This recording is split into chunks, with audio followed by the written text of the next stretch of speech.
Jimmy, this is obviously all new to you, sort of a win and in kind of situation.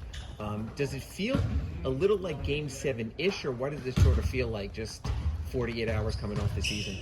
Another basketball game to me, another basketball game to us. Win, and you have nothing to worry about. That's the case in every game that we've played this year to this point. So as long as we win, then we'll be fine. Jimmy, this is the most efficient stretch of your career, just from field goal percentage over 62% since the break. Can you attribute it to anything specific? Chris Brooklyn, honestly. He's here whenever I'm here at home and even on the road. Every day, every other day. Coach O, Remy, I score on Remy. I beat Remy one-on-one probably 6 days out of the 7 days of the week. My teammates, and I mean just life as a whole, man. I'm fortunate, I'm blessed that majority of the time all I got to do is worry about putting the ball in the basket. I got a great team here, a great team behind me that you don't see. It just allows me to hoop. So all of those factors put into it, I guess I'm efficient. But there's a lot of young players that don't necessarily come in valuing efficiency. They value shots.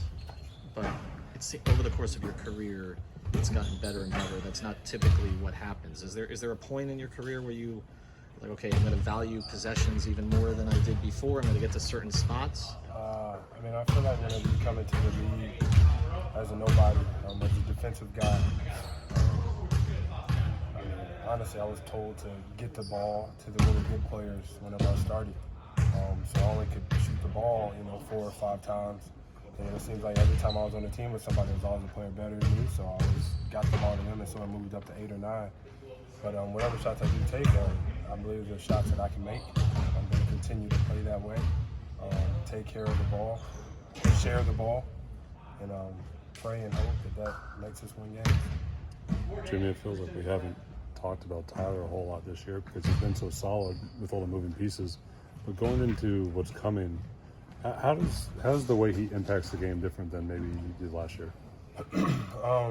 He's scoring the ball at a high level. He's gotten the ball in his hand a lot more, so his decision making has no choice but to get better. And I think he's been very, very, very solid this year. As you see the pick and roll with him and Bam, or getting it to the open shooters, or even hitting guys on the baseline. But all in all, I just want him to continue to play basketball the way he's been playing. Take this like any other game, go out there and hoop. Do what you've been doing for us because that's work and that's helped us win games. You talk a lot about defense and how it sets the tone for this team, but your offensive numbers as a team are up over the past 3 to 4 weeks. Just better ball movement, better body movement. It's contributed to that.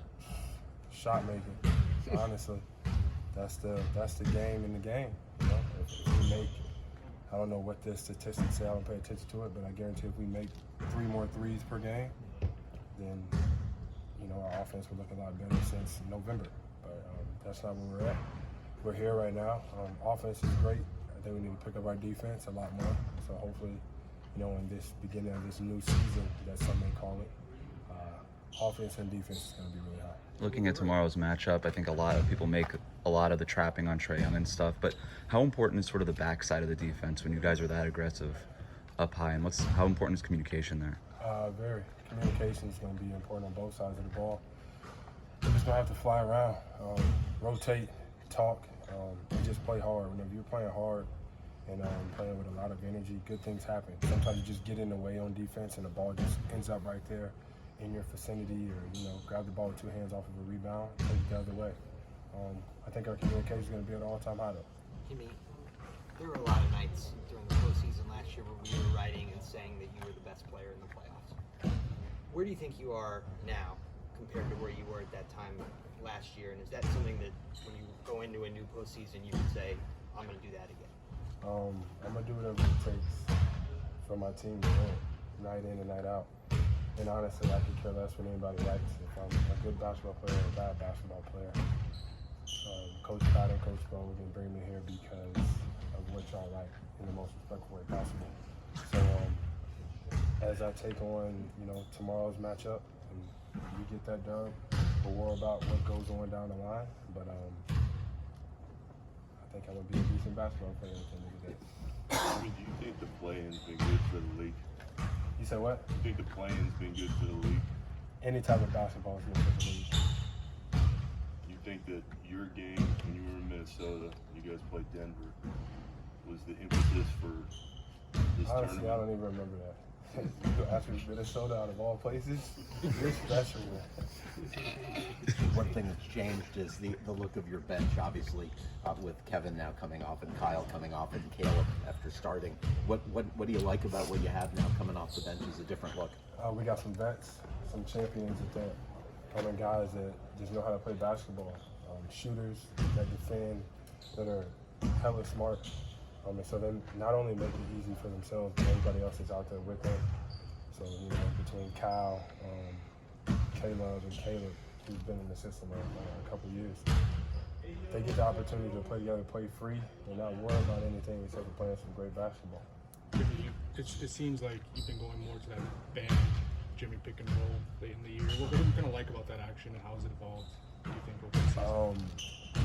Man, honestly, when Bam sets a great screen and he takes off to the rim, I'm always looking to throw him the ball.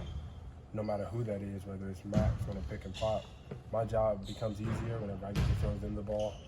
And then they make a shot because now the defense has to guard them a lot more than they got to guard me. So, I think we probably will see that a little bit more. But I think the Tyler and Bam situation in pick and roll has been great for us all year long, so I think you'll continue to see that as well. Atlanta has typically played the role, Bam's role, they've been very attuned to it. When they are sort of attacking him on the roll, there are other actions, counters that you guys can get to make them pay for that. There better be. That's just basketball. I think whenever you come down to the playoffs, normally your first option doesn't work, or the second option.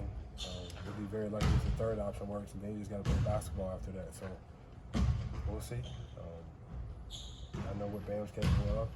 I know what I'm capable of. Tyler all the way down the line. So they're watching us just as we watch them. So it's going to be a battle of wills at the end of the day. I know you say you don't care what people think necessarily. Last year you came in as a 1 seed. To some degree that made you a favorite. This year you're coming in as a play-in team. Do you embrace the challenge of being an underdog maybe more than being the team that everybody's chasing? Nope, it's all the same. Couldn't nobody pick us to win last year either, so who cares? Y'all not gonna pick us to win this year. Still don't give a damn. In 10 years, y'all still not gonna pick us. Still don't give a damn. So I'm gonna play with my daughter, man. Y'all have a great evening. You do.